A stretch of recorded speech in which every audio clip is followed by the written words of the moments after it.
In sales, you have to tell somebody that what they're getting nobody else can get, or what they're getting is rare, or what they're getting there's very little of, which is why the price of gold. If gold was abundant and you could pick it up anywhere, its intrinsic value would be worth next to nothing, in the same way that stone at the side of the road is worth very little. Okay, excuse me a second.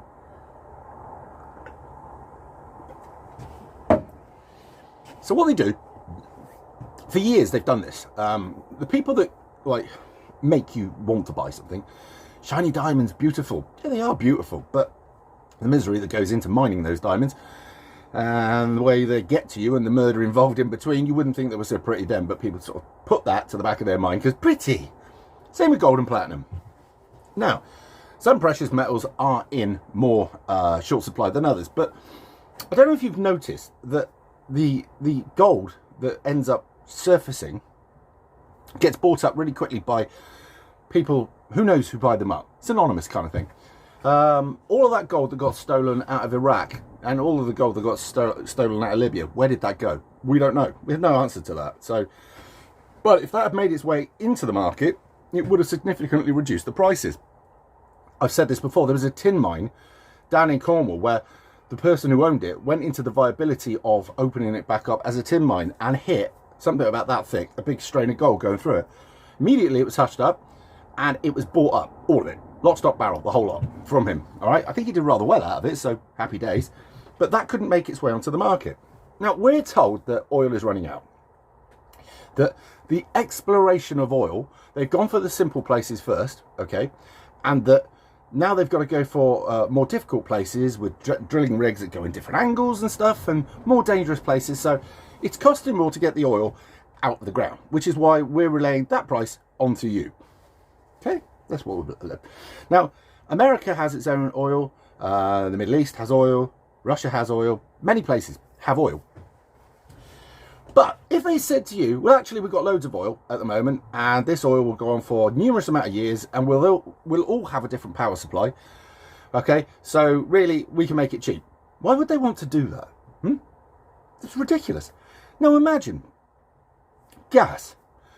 Now, one of the biggest hits to us in gas would have been the Piper Alpha disaster, because the Piper Alpha was the preliminary rig. All other rigs came to it and it was processed there and then sent, I'm led to believe, ashore. Now, Piper Alpha used to have quite a lot of what they call condensate. Condensate is the technical term in the industry for gas. If any of you have seen the footage, the Piper Alpha had this flame come out from underneath it and go up. That was the gas that was escaping. And then the gas then sent the oil up, and then all hell broke loose, and a lot of innocent men lost their lives through a fault that was bad paperwork, basically, not following the rules. And yeah, it generally an accident, but nevertheless a lot of people got killed. That year alone, Great Britain lost X amount of billion in the taxation of that product. It was one of the biggest dents to our economy that year, because Piper Alpha was offline. I don't know how long that was offline for and whether they diverted. I don't know the rest of it, but all round, very bad for the people, very bad for us. But we make a lot of money out of LPG, gas. But what we've got to do is tell you there's very little of it, or it's very hard to get hold of, or we've got to find new places to get hold of it, and that costs us a lot of money to go and find these places, so we've got to relay the cost onto you. Now, imagine in between point A, point B, right, for gas, coal, fuel, whatever. Well, imagine maybe that's not even the case. But what we'll do is we'll tell you that in between point A and point B is Ukraine, okay? This is why we've had wars in the Middle East. We've said the wars in the Middle East have pumped the oil prices up. Who went and started those wars? Were those wars necessary? Now, we know that the weapons of mass destruction were the biggest lie going. We know the war before that. Now, we also know that actually Saddam Hussein kept a very tight grip on a bunch of nutters in the Middle East, and because of him dying, that was our fault and the Americans, and a couple others, we have since then had a significantly worse life, right? Notably, these people are flooded into our country. These people do not understand because they're thick, right? It's just the facts, all right? When you've got a low IQ people, they don't have the care for law and order that we do. They understand fear, which is why you bully them with their religion, right, and scare the shit out of him. If you don't do the right thing, then Allah himself is going to do something to you. Or God's watching you. That's a great idea. Now, God may be watching us. You know, a lot of you are atheists and say there's no such thing as God. Good for you. Fine. Excellent. Then you can have a shit in peace. But for the rest of us who wonder, is he watching while I'm hanging out the back of somebody? Is he watching while I'm knocking one out? Or is he watching while I'm having a shit? Well, or is that just me? Anyway, so what you do is you tell what you're being watched the whole time, and that scares the shit out of people, and that works for thick people very, very well, all right? Because, great, if you don't do as you're told, you'll burn in the fire's hell, or whatever it is, eternal damnation. It works. But what they don't give a fuck about is the law, okay? The laws of the land. They have to know that if they get caught doing something terrible, that something very bad happens. Over in some of these Middle Eastern countries, you get caught stealing, you lose your hand. Other things happen. They don't fuck about. But it needs that there. I mean, all the bleeding hearts go, oh, it's all terrible. No, this has worked for years because that's the way it is. All right, we can't change that. These people only understand one thing, so you use one thing. So we got rid of Saddam Hussein. That didn't help the oil prices because we put a load of bandits in there, or whoever it was, that were supposed to be on our side. But whether they are, whether they're not, it's not worked out very well. Gaddafi, oh yeah, he wanted to trade in a different currency, as did Saddam, which actually would have affected barrel pricing. All right, it would have also affected the American economy because everything's done in the petrodollar. We've been through this. Whether that would have actually helped us, probably would have done, because you cut out globalism. Well, globalism got everything it had together, that was us, dumb fucks, to go and fight on its behalf to make sure it stayed as rich as possible. You're feeling stupid now, I am. So, this happens. Now, what do? We change the laws of how people are allowed to consume their energy. We push them in one direction of a certain energy. Then we start a war, okay, over in Ukraine. And what we do is we tell everybody that, unfortunately, because of said war, we have to put up your home fuel prices by 50%. 50%. We also have to put your fuel prices up through the roof. The average diesel price is £1.78. When I was 18, it was 52 pence a litre. That's a massive hike. But when it was 52 pence a litre, it was the same price to buy a barrel as it is now. Because it goes up and down because of OPEC. OPEC do their own bit, right? OPEC, what they do is they say, right, we're going to release more fuel into the market at the moment. And then when the fuel prices, they keep the fuel prices level by reducing and increasing production of oil, all right? Mainly keeping the prices higher. But what you got to understand is when the fuel prices reach, or fuel reaches Great Britain, that's when our lot stick a massive amount on top of it. Huge sums of cash go on top of that. That's what you're paying at the pump, all right? But what we do is we tell you that you should feel bad about Russia. They're horrible people, okay? And it's because of Russia you're paying more. Not because we've engineered all this and we purposely put your prices up because it makes us fucking rich. But that is the logic of it. Now, nothing's going to change here. Not a moment. Because this has gone on all the time I've been alive so far. We've had proxy wars, we've had all sorts of wars all over the Middle East and wherever else it was to keep our interest. I mean, if you look at the Falklands War, why did we fight so hard for a group of islands 8,000 odd miles away from our shores, right, with 2,000 people inhabiting the place? Why? Why would we? What was that? So that we could still keep cheap sheep pelts or whatever it was, you know? Is that why we did it? Is it fun? The Falklands are surrounded by huge sums of minerals and other resources that we want to keep for ourselves. That's the basic sum of it. And also, obviously, it was good for the war machine, wasn't it? I mean, what did we lose there? We lose X amount of boats. We lost the Sheffield, the Coventry, the Atlantic Conveyor, which is merchant navy, but still. We lost the Galahad, the Tristram.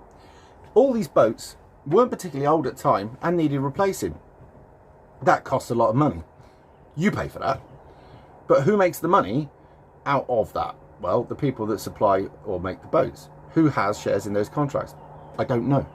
But I would suspect that launching a military... what's the word I'm looking for? Sorry, that's a nice pair of tits. Just walking past. Launching a war like that takes huge sums of money that go into it, and the military backup, you know, the companies that back it up are owned by globalists, so it's in their interest. And also, while that's happening, you can raise taxes. While that's happening, you know, we've got to borrow, by the way. And this is another thing that nobody ever thinks about. When everybody, all these countries borrow, who are they borrowing from? Because they never mention, oh, we borrowed from France. No, never said that. Oh, we borrowed from Germany. Didn't say that. It just said, we borrowed money for this. Well, tell us who we borrowed it from. Let us know who that company is, or bank, I should say. And then let us know who owns that bank, or what other banks own that bank. And let's go right up the chain until we get to who it is. The Rothschilds, or the DuPonts, or I don't know if they still own, do they own banks? Because it used to be, in the old days, there were a few of them. JP Morgan, everybody thought he was the richest man in America, but it turned out that he only owned a small percentage, and he was the front man of JP Morgan Chase, or JP Morgan. And it was actually the Rothschilds that owned that. But nobody ever talks about this. We own trillions. Every country on the fucking face of the planet owes private banking money. What happens if just overnight everybody went, fuck you? I mean, I'd love it. I'd absolutely love it. But there again, these people aren't the sort of people that take that line down. I mean, everything that we've got at the moment is heading in one direction. The rush to make a new world order or one world government or whatever you want to call it is speeding up now, because they know that we're aware, a lot of us, and they've got to run with it because they can't go back now.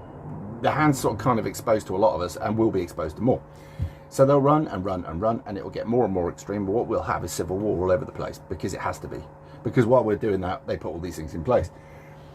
If, just by some mad fucking imagination, right, if everybody got clued up to it and did whatever it took to fight this, they won't let you win.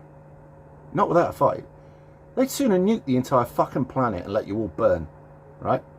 Now, there is a certain little country over in the Middle East that has a program that if one country attacks it, then it blows everybody else up. I don't really have to mention it, you know it is, right? The theory being, if we go down, you all die, because none of you can live, because we have to be victorious through all of it, right? Whatever. But yeah, these globalists, they'll never relinquish, and this is not a new thing, globalism. I mean, you've only got to trace back the kings and queens, you've only got to trace back the banking system, you've only got to trace back who's run the world, right back to the Romans.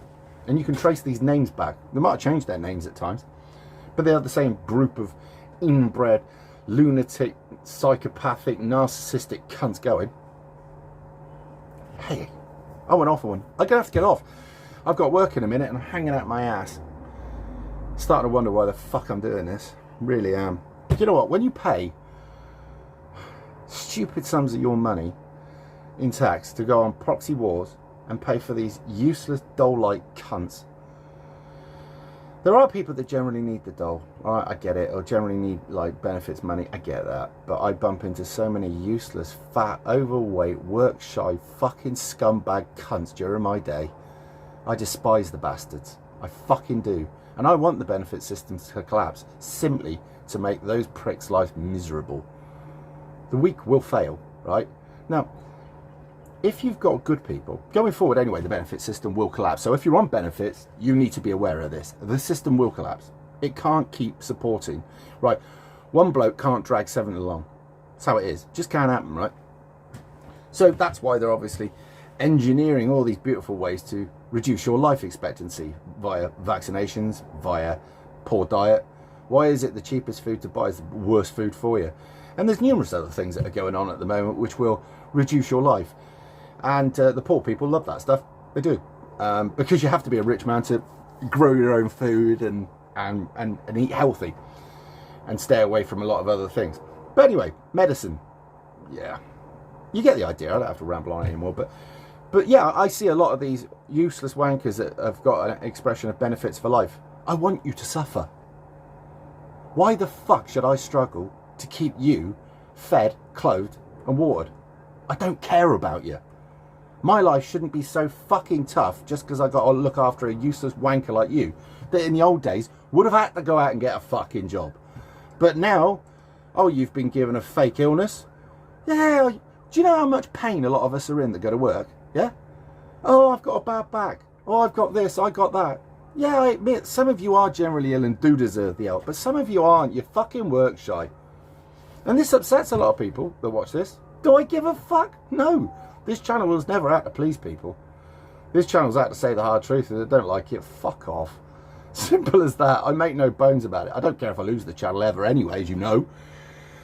But yeah, at the moment I deliver for a cheaper company, right? And we do go to some shitholes. And some of the places I go to, I'm like, this place has to fail. Because you got the worst gene pool going. Still outbreeding everybody by fucking tons, right? And you just look at it and you're like, how the fuck did this ever happen? It's bad.